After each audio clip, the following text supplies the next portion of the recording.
Welcome to this new series of Canadian income taxation using Streamlit.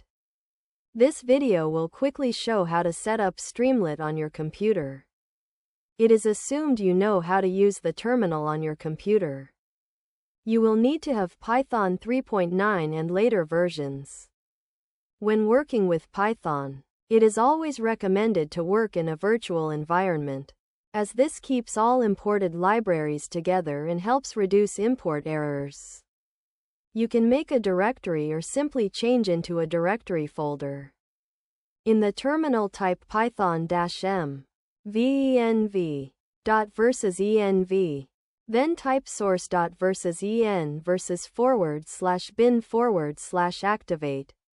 Now we pip install Streamlit. After the installation, type Streamlit hello in the terminal. This will open a browser tab and show you an app. Congratulations! You are ready for making Python web apps using Streamlit.